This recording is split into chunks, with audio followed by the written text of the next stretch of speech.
Si je vous parle aujourd'hui, c'est à propos d'une cartouche spéciale, la cartouche grise.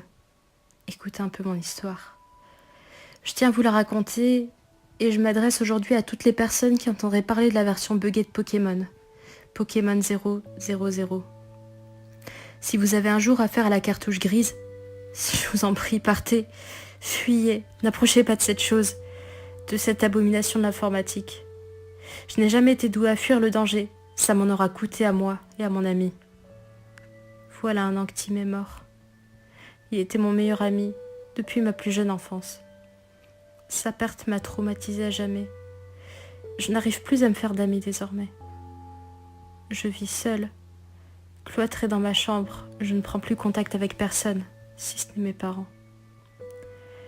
Jour pour jour, il y a un an, Tim s'est jeté du dernier étage de l'immeuble où j'habite. Il était mon voisin depuis que j'étais en primaire, et ça m'a fait un choc de ne plus croiser dans les couloirs du jour au lendemain. Pourtant tout allait bien, personne n'aurait pu prévoir ça, même pas ses parents. La seule explication était qu'il était obsédé par un jeu. Il l'appelait la cartouche grise et ne pouvait plus s'en défaire. C'est vrai qu'en y pensant, je l'avais trouvé changé, mais il avait toujours été obsédé par Pokémon. Je pensais que cette cartouche n'était qu'un truc cheaté qu'il avait trouvé sur internet, rien de bien important. Ses parents ont débarqué chez moi ce matin. C'est mon père qui leur a ouvert. J'entendais leur voix de ma chambre fermée. Ils parlaient de souvenirs. Au bout d'un quart d'heure à discuter, mon père vint frapper à ma porte. Je ne répondis rien comme d'habitude. Je n'avais pas prononcé un mot depuis la mort de Tim. Il ouvrit donc sans permission et me fit un sourire triste. Ça fait un an, choupette, qu'il dit en soupirant. Je déteste quand il m'appelle comme ça. Monsieur Parker est venu, tu as dû l'entendre. Je ne répondais pas, il continua. Il pensait que sa collection de jeux pouvait t'intéresser. Il n'en a pas besoin, lui. Il ne l'a même pas ouverte. Il posa alors une petite boîte de chaussures qu'il portait dans ses mains. Je reconnaissais cette boîte. C'était dedans que Tim gardait toutes ses cartouches Pokémon. Qu'est-ce qu'il avait, le vieux, en tête? Mon père sortit de la chambre en refermant la porte derrière lui. J'étais de nouveau seule. Assis sur mon lit, je me levais lentement et avec difficulté. L'insomnie allait avoir ma peau si ça continuait comme ça. Mais je ne pouvais pas dormir, ou j'allais penser à Tim. Je m'approchai de cette boîte en carton, la pris dans mes mains, l'ouvris délicatement comme si elle eût le contenu le plus précieux des diamants au monde. À l'intérieur, il n'y avait que de vieux trucs poussiéreux, des jeux Pokémon d'un peu toutes les versions. Je les parcourais du regard en sortant quelques-uns de la boîte. C'était une terrible collection qu'il avait. De nos jours, ça voudrait de l'or. C'est alors que je découvris une petite lettre, une feuille de papier pliée, coincée entre deux cartouches. Je la tirai délicatement et parcourus mon regard sur ce bout poussiéreux en le dépliant. Lettre du 11 février 2015 adressée à ma meilleure amie, Anna. Ne la lisez pas si vous n'êtes pas la personne concernée. Je sentis mon cœur bondir dans ma poitrine. Tim avait écrit cette lettre pour moi. Elle datait d'un jour avant sa mort, l'année dernière. Je ne pouvais pas l'ignorer. Peut-être qu'il allait tout m'expliquer dedans, les raisons de sa mort, ou alors qu'il est encore en vie quelque part ailleurs. Je tremblais des mains en tenant la feuille fragile. C'est tout ce qu'il me restait de Tim. Je dois la lire attentivement, ne pas négliger ça. Je ne sais pas à quel instant tu lis cette lettre, si je suis mort ou pas. Tout ce que je sais, c'est que je ne vais pas tarder à y rester si personne ne m'aide. Tu dois terminer la cartouche du jeu à ma place, la cartouche grise, version 3.0 de Pokémon. C'est ma mémoire, ce pourquoi je me bats depuis près d'un mois. Je ne suis plus capable de supporter. Je t'en prie, termine ça, résous son mystère, le but de l'existence de ce jeu. Je ne peux pas le faire moi-même, mais je compte sur toi pour réussir à déceler son mystère. Si tu ne le fais pas pour l'énigme, fais-le pour moi. Je n'ai que ça à te demander. Je t'aime, Tim. Des gouttes avaient coulé sur mes joues, sans que je m'en rende compte. Alors c'était ça les raisons de sa mort? Un maudit jeu? Une maudite version de Pokémon complètement crachée? Mais ce n'était que du vide, c'est impossible! Je froissai la feuille, l'achetai au sol et l'écrabouillai avec mon pied sous l'emprise de ma colère. Puis regrettant, je tombai à genoux. Je ne pouvais rien faire d'autre. Il n'y a que cette cartouche qui me permettra d'être un peu plus proche de Tim, même s'il est mort. Je devais le faire. 2 jours après, m'étant calmée et ayant réfléchi pendant longtemps, j'ai décidé de rouvrir cette boîte. Je cherchais la cartouche grise à l'intérieur. Elle était coincée entre la version verte et la version rouge. Foutue cartouche. Je la sortais et la regardais un moment. Une vieille Game Boy se trouvait dans la boîte aussi, celle auquel Tim jouait depuis gamin. Je me rappelle encore les fois où il ramenait chez moi sa vieille console en couleur. C'était une nouveauté à l'époque, un jeu vidéo coloré. Un truc incroyable quoi pour de pauvres ploucs comme nous. Il s'en est passé du temps entre Pokémon et Call of Duty ou autre bêtise. Remarque, personne ne s'est encore suicidé pour des jeux dans ce genre-là à ce que je sache. J'observais donc cette cartouche. Elle était normale, hormis par sa couleur grise, blafarde. Il n'y avait pas d'étiquette, simplement un gros X rouge colorié dessus au feutre, et de l'autre côté étaient notés les chiffres 0, 0, 0. Il n'y avait pas de doute, c'était la cartouche buggée. Si Tim s'était suicidé, c'est qu'il y avait une raison, non?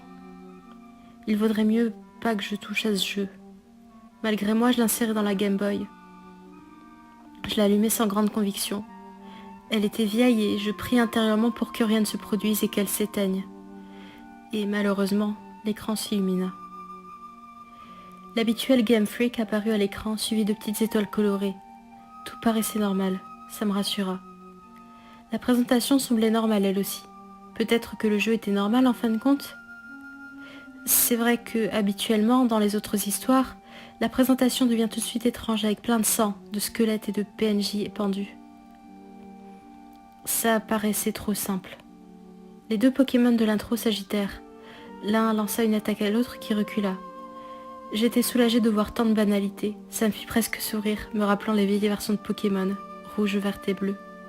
C'est clairement une version copiée sur ça. Continuer, nouveau jeu, option. Je sélectionnais continuer. Tim dans le jeu s'était appelé TT Boy. C'était son surnom sur tous les jeux. J'hésitais un instant, observant les statistiques. Badge 8, Pokémon 152. Temps de jeu 0. Comment ça 0? Devait bien y avoir touché à ce jeu, sinon il n'y aurait pas tous les badges et 152 Pokémon. Déjà je comprenais pas comment il pouvait avoir 152 Pokémon. Il n'y en a normalement que 151, le dernier étant Mew. Je ne prêtais pas attention à cela pour l'instant. Ma curiosité prit le dessus dès que j'appuyais sur le bouton A, allumant donc la partie. Le sprite du joueur apparut donc à Bourg-Palette, l'endroit de base où on débute la partie. Tout semblait aller bien. Je me replongeais dans mon enfance en voyant le personnage apparaître devant sa petite télé, en oubliant même cette console et ce jeu qui appartenait à Tim. Je fis circuler le personnage pixelisé dans la chambre, puis je me souvins de quelque chose. Au final, comment était-il possible que la partie débute si Tim y avait joué avant? Et s'il avait 0 heure de jeu, pourquoi le professeur Chen ne m'a pas rendu visite en me parlant du monde des Pokémon, bla bla bla? Je laissais tomber ces détails de côté, et je regardais la télévision. Cependant, une chose me tiltait lorsque la boîte de Leoka s'ouvrit. Au lieu de l'habituel TT Boy is playing Dantes, OK, it's time to go, un simple 3 petits points de suspension sur 20, puis lui marqué The snow is blurring the screen. Un frisson parcourut. Cette histoire de neige me rappelait la célèbre creepypasta de Candle Cove, l'histoire où des enfants se rappelaient d'une émission télévisée qui n'était en réalité que de la neige sur l'écran. J'en faisais encore des cauchemars, j'étais plutôt froussarde. Je ne laissais pas ce détail me ficher la trouille. Je suis une fille, oui ou non? Je lâchai finalement la chambre et descendais les escaliers. La petite pièce rectangulaire m'accueillait après une fondue. C'était réconfortant. Le sprite de la mère du joueur était assis à la table. Elle regardait en face d'elle et en m'en approchant, je déclenchai le dialogue. Le dialogue était incompréhensible, avec des symboles divers et variés. Je comprenais pas, j'appuyais sur A. Mon personnage fit le même genre de réponse, incompréhensible. Sûrement un bug. Je m'inquiétais pas pour l'instant. Je passais simplement le dialogue rapidement. Une fois ceci fait, je sortais de la maison. La vitesse du personnage semblait plus rapide que d'habitude. Un des points forts des jeux hack. Parfois ça fait peur, mais il y a toujours des trucs plutôt cool. Dehors, à mon grand étonnement, il n'y avait personne. J'arpentais le visage. C'était plutôt silencieux. Me demandant à quoi tout cela tramait, je partais pour sortir de la ville, dans les hautes herbes, m'attendant à la phrase habituelle. « Hé, attends, ne sors pas !» Mais non. J'avançais juste dans les herbes. Rien. Mais oui, je suis bête. Tim avait déjà trouvé tous les Pokémon, donc la partie ne débutait pas. L'idée de voir les Pokémon de l'équipe me traversait malheureusement l'idée, et j'ouvris la boîte. Il n'y avait que 5 Zarbi. J'avais oublié leur alphabet, mais j'essayais de distinguer leur forme. L-I-V-R-E. Un livre ? C'était sûrement Tim qui les avait positionnés comme ça. Il m'aidait même s'il n'était plus là. Bon. S'il devait y en avoir un, je suppose qu'il serait dans le sac, ou dans une bibliothèque dans les maisons. Je regardais d'abord dans le sac. Et bien entendu, un objet du nom de journal s'y trouvait. C'est bizarre, car ce type d'objet n'existe pas habituellement. J'appuyais dessus et une page s'ouvrit. Anna, si tu joues à ce jeu, c'est que tu m'écoutais. Dieu merci. Je ne peux pas te raconter grand-chose. Je sais que Red est mort. Trouve les raisons. Par qui ? Quand ? Où ? Je dois savoir. Évite le professeur Chen. Ne l'écoute pas. Il essaye de te piéger. Il te connaît, toi. Il connaît toute ton histoire. Sait comment te faire du mal. Je ne sais pas comment. Ne lui parle pas. Bonne chance. C'est tout ? Il est marrant, le Tim. Il me dit de poursuivre le projet qui lui a donné la mort sans m'expliquer comment faire. Et puis, comment ça, Red est mort ? C'est pas censé être un jeu de gamin, Pokémon ? C'est carrément glauque. Et le professeur Chen, c'est quoi cette histoire ? Il connaît tout sur moi ? Je dois aller vérifier tout ça de ce pas, tiens. Je pressais le bouton B pour exit le livre et le menu, et partais alors dans la direction du laboratoire du professeur. C'est vraiment étrange que la ville soit aussi silencieuse et aussi vide. Le laboratoire se trouvait face à moi. J'hésitais. Peut-être que Tim avait raison. Je devrais passer mon chemin et aller chercher la raison de la mort de Red. Mais qu'est-ce que je dis, bordel ? C'est qu'un jeu. J'entrais dans le bâtiment. Le laboratoire semblait normal. Au fond, Chen se trouvait debout sur le parquet. Il regarda mon personnage. J'avançais dans l'endroit. Je pense que ce qui m'a le plus troublé fut que Chen tournait quand je bougeais. Oui, il suivait mon personnage, littéralement des yeux. Au final, comme il n'y avait rien d'autre à faire, je m'approchai de Chen qui me suivait toujours du regard. Franchement, il m'effrayait. C'était sûr maintenant que cette version grise n'était pas normale. Chen me regarda un instant. Franchement, je commençais à trembler. La boîte de dialogue s'ouvrit, d'abord vide. Allons, c'est qu'un jeu, essayai-je de me rassurer intérieurement. C'est pas vrai, c'est qu'un PNJ. Il peut pas me piéger. Finalement, après quelques secondes, le personnage eut un rictus moqueur et un texte apparut. Professeur Chen est amusé de voir que Tété Boy est mort. Je fixai l'écran. Je relisais les mots. C'est impossible. J'échappais rapidement la boîte en appuyant frénétiquement sur A. Mon cœur battait la chamade. Il y eut un long dialogue que je passais sans vouloir regarder. J'apercevais simplement les mots de cette dernière phrase. Les Pokémon ne sont que des jouets, et toi aussi. Impuissante face à ça, je saisis la console de ma main droite et la balançai à terre avec force en hurlant. C'est impossible, Tim n'est pas mort, comment il ne peut pas le savoir ? C'est qu'un jeu, putain, dans quoi est-ce qu'il s'est fourré ? Je reprenais la Game Boy en tremblant. Chen n'avait pas bougé, mon personnage non plus. Je n'avais heureusement pas abîmé la console, je m'en serais voulu à vie. C'est tout ce qui me reste de Tim, cette cartouche de malheur et cette petite console pourrie.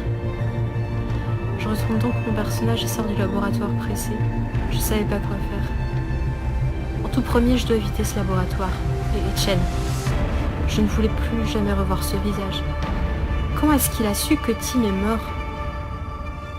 Mais tout d'abord, il faut que je me concentre sur cette histoire de Red. C'est ce que souhaitait Tim. Je parcouris rapidement Bourg-Palette. C'était relativement banal, hormis qu'il n'y avait pas âme qui vive, à part la mère qui parlait toujours avec cette barre de dialogue cheatée. Même les maisons étaient inhabitées. On se serait cru dans un film d'horreur. Dans un des coins de la ville, c'est alors que j'aperçus une tombe, comme à la tour Pokémon de l'Avant-Ville. En approchant, la barre de dialogue s'ouvrit en marquant les dates. Red, 1996-2016. C'était donc vrai. Red était bien mort et se trouvait 6 pieds sous terre. Mais où se trouvait le rival, Blue? Il était normalement le meilleur ami de Red. Si je trouvais son sprite, sûrement que ça m'expliquerait quelque chose. Je commençais à délirer. Même moi je m'en rendais compte. C'est qu'un jeu, et pourtant je faisais comme si tout était réel. Je n'aurais jamais dû m'attacher à ce jeu à cause de Tim. Je pris donc la décision de sortir de Bourg-Palette par les hautes herbes. Muni de mes 5 Zarbi, je n'allais pas faire grand-chose, mais je devais retrouver ce sprite de Blue. Ou même n'importe qui, hormis le professeur Chen. Dans les hautes herbes, chose étrange, je ne rencontrais qu'un seul Pokémon qui me défia. Le combat se lançait. Pour la première fois depuis le début, une musique anima l'ambiance du jeu. Mais j'aurais sincèrement préféré qu'il n'y en ait aucune. C'était la stridente petite musique de l'Avant-Ville qui me donna immédiatement un mal de crâne impénétrable.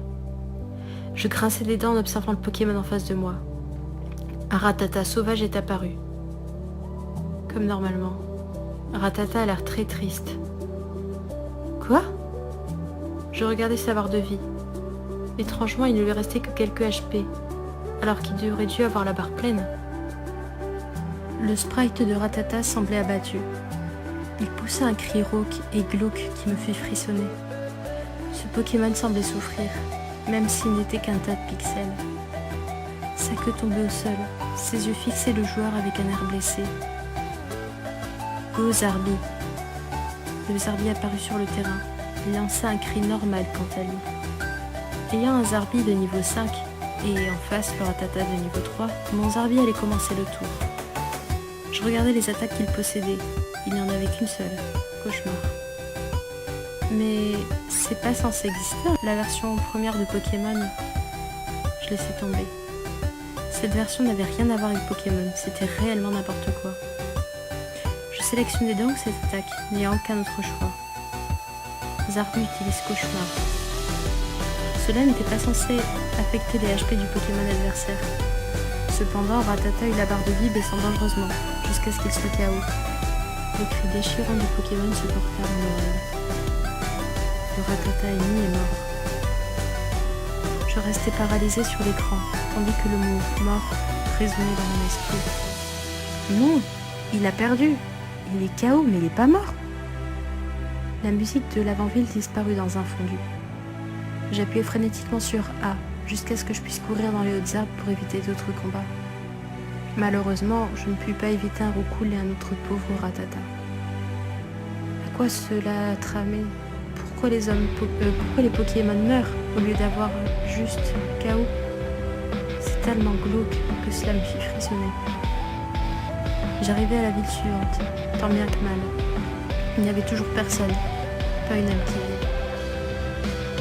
C'est alors que je le vis. Ce sprite. Il faisait doigt à mon personnage. J'allais lui parler.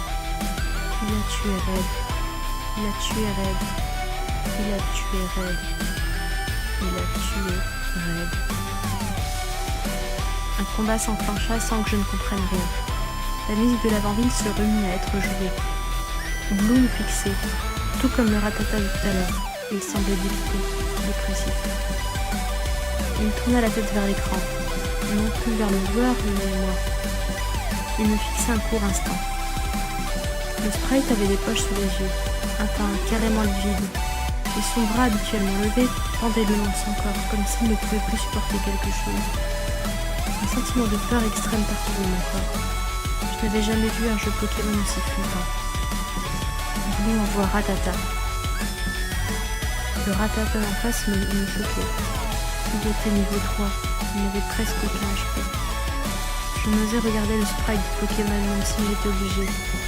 Je jetai un rapide coup d'œil dessus. Il avait un œil en moins, un trou noir à la place de l'orbite.